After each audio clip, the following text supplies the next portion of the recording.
Shalom, Ibu Bapak, Saudaraku, keluarga besar GKI Klasis Purwokerto, maupun para sahabat GKI di berbagai kota dan di berbagai tempat.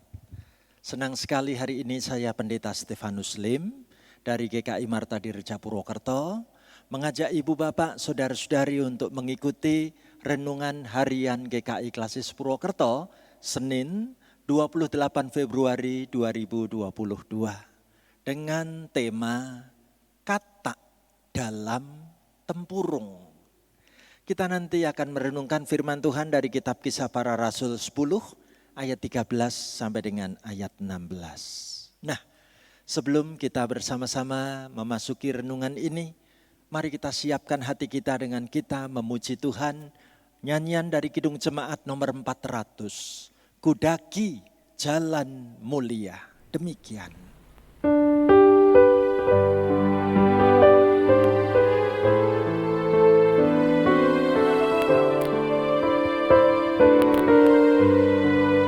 Saudaraku, mari kita siapkan diri kita lebih dekat dan makin dekat kepada Tuhan melalui renungan harian ini. Kudaki jalan mulia, tetap doaku inilah, ke tempat tinggi dan teguh, Tuhan mantapkan langkahku.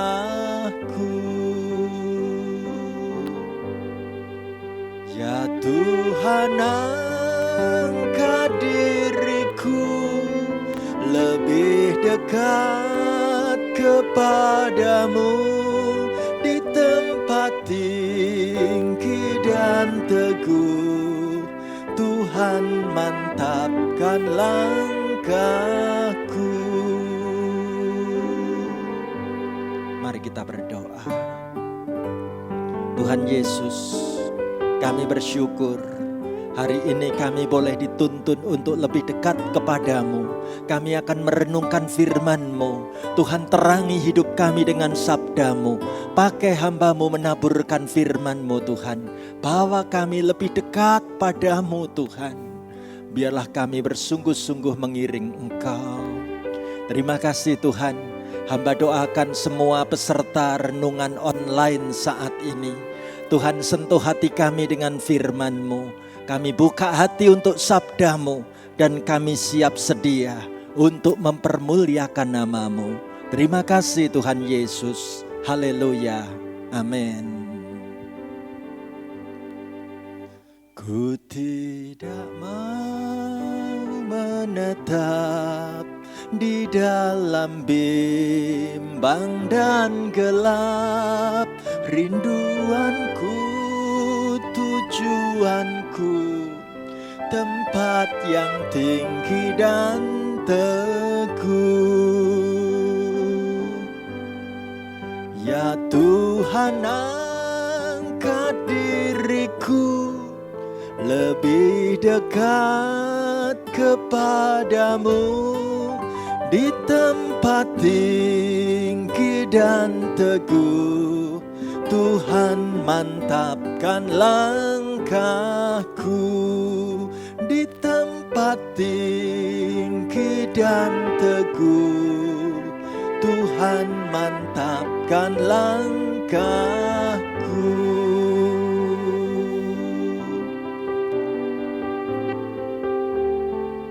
Amin.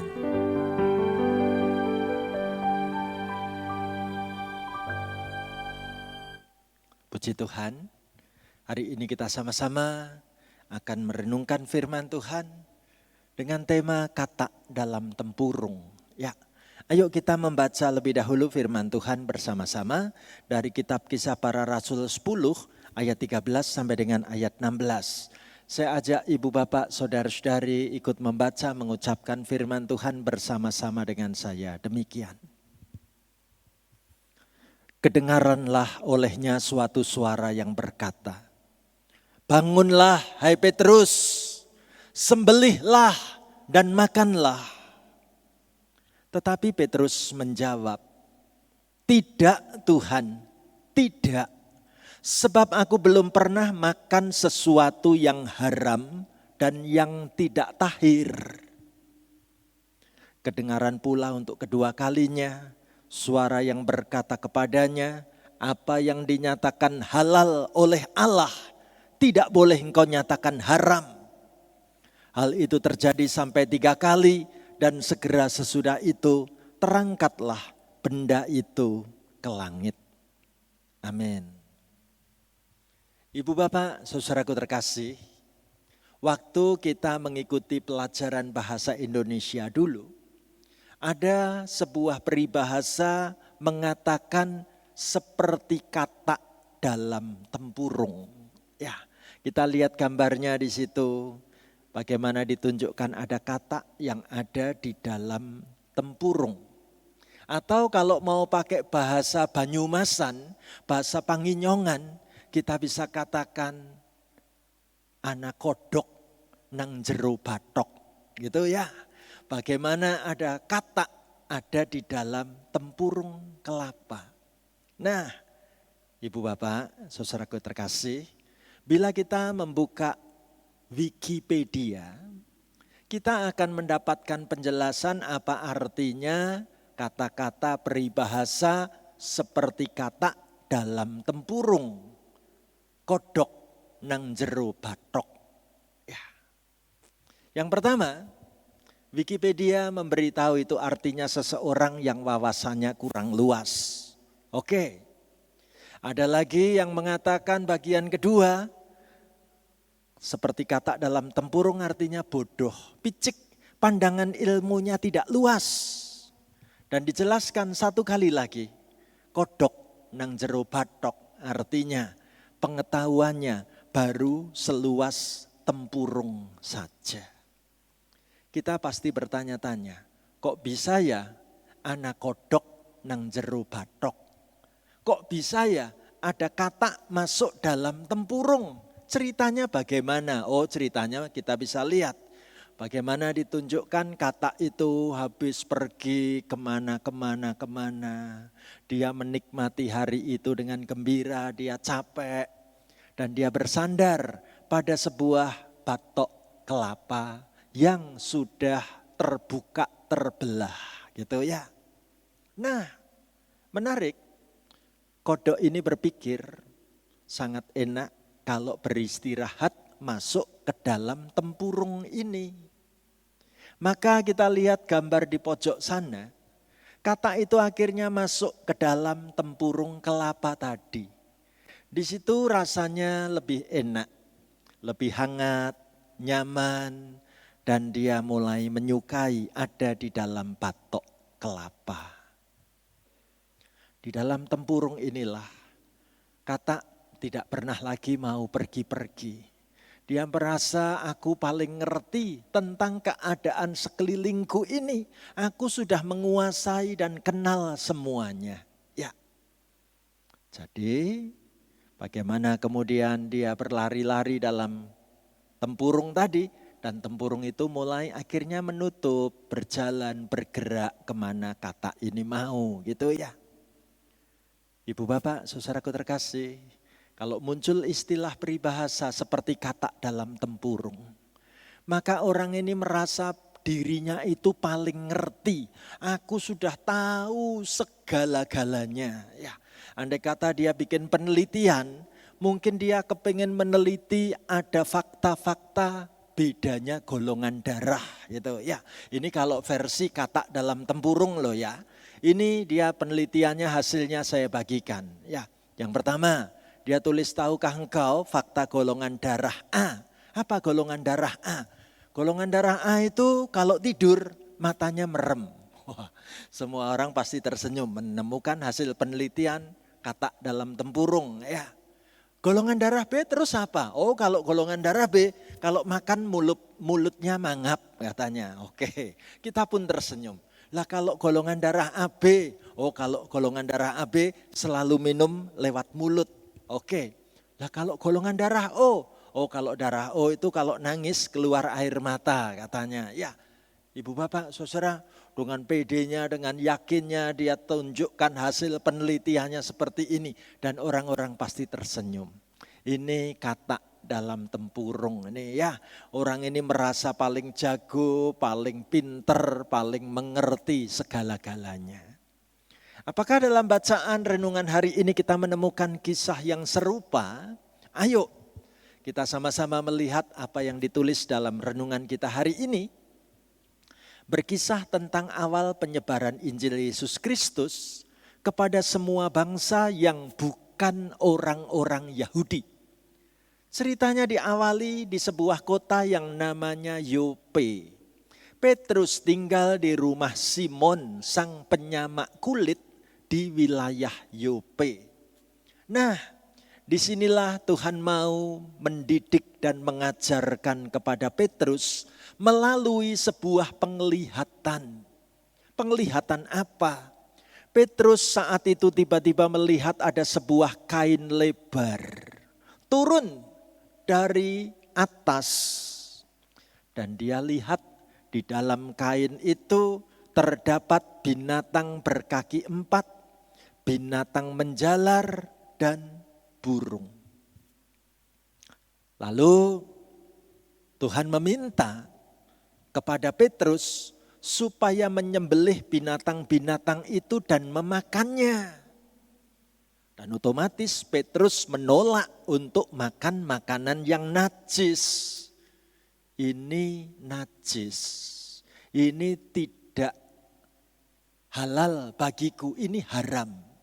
Tuhan pun berkata bahwa apa yang dinyatakan halal oleh Allah tidak boleh dinyatakan najis oleh manusia. Hal ini diulangi melihat penampakan bagaimana ada binatang-binatang yang tidak biasa dimakan saat itu. Tetapi Petrus ditugasi untuk menyembelih dan memakannya. Diulang sampai 3 kali menandai bahwa pesan ini sangat penting. Ditegaskan untuk Petrus. Ibu bapak saudaraku yang terkasih. Perlu kita tahu, Petrus adalah orang Yahudi. Petrus punya pemahaman teologi, pengajaran dogma yang kuat bahwa ada makanan-makanan halal dan ada makanan-makanan yang haram atau najis. Daging-daging binatang ini tidak cocok untuk dimakan manusia menurut peraturan agama Yahudi. Petrus menolak. Tapi ini bukan sekedar soal makan haram atau halal. Kenapa kok Tuhan harus memberi penampakan ini kepadaku demikian? Petrus merenung, Petrus memikirkan apa makna penglihatan ini sampai diulang 3 kali.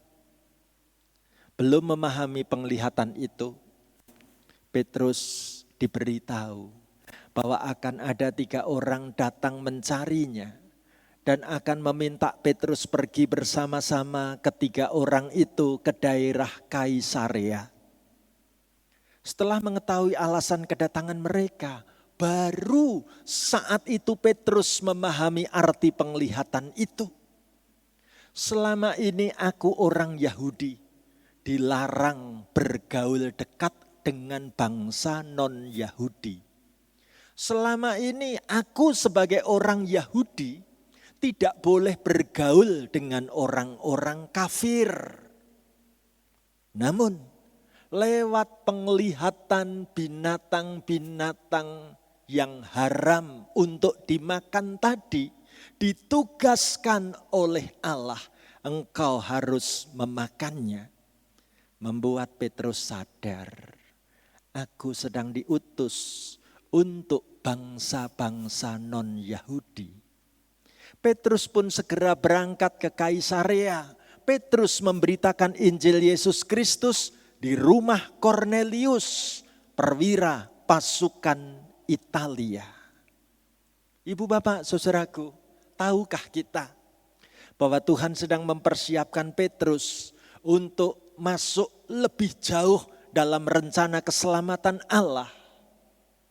Allah sedang meruntuhkan pemahaman-pemahaman Petrus agar Petrus bisa mengerti ada rencana Allah yang besar dan itu berhasil.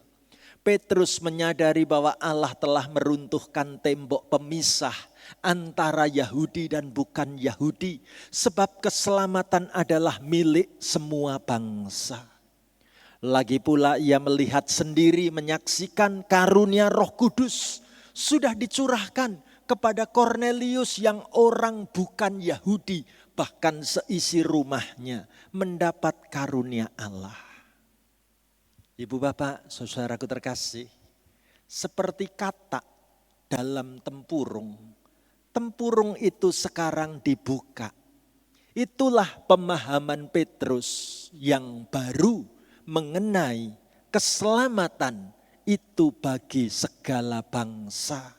Keselamatan ditujukan untuk semua manusia, bukan hanya untuk bangsaku saja. Puji Tuhan, kerinduan Allah adalah agar manusia bisa memahami rencana agungnya, agar manusia mau terlibat di dalamnya. Seringkali Allah memberi tanda yang samar-samar bagi kita. Karena itu kita perlu melatih kepekaan terhadap petunjuk Allah dalam hidup kita ini ya. Kita perlu mengarahkan pandangan kepada Tuhan supaya kita mampu memahami rencana agungnya. Bukan hanya menurut pikiran-pikiranku yang mungkin sangat terbatas seperti katak dalam tempurung. Ibu bapak, saudaraku terkasih, maukah pemahaman-pemahaman iman kita dibuka lebih luas? Biarlah Tuhan tunjukkan kepada saudara dan saya apa yang Tuhan maui. Kemana Tuhan mau menuntun kita, kemana Tuhan mau menyertai perjalanan kita. Mari saudaraku, kita datang pada Tuhan lewat renungan hari ini. Tuhan, aku mau dituntun mendaki jalan Tuhan yang mulia. Kembali kita nyanyikan lagu ini bersama-sama, demikian.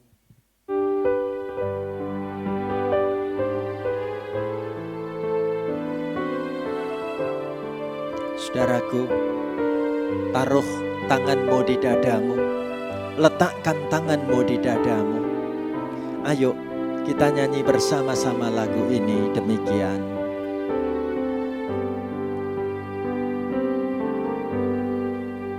Kudaki jalan mulia, tetap doaku inilah, ke tempat tinggi dan teguh, Tuhan mantapkan langkahku.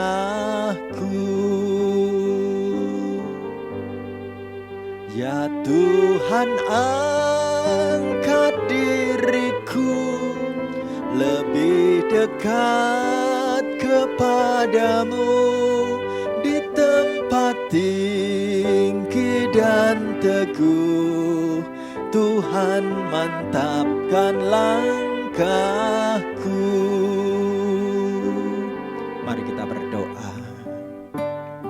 Terima kasih Tuhan untuk berkat firman-Mu. Terima kasih Tuhan untuk sabda firman-Mu. Kami mau berjalan bersama dengan kehendak firman-Mu Tuhan.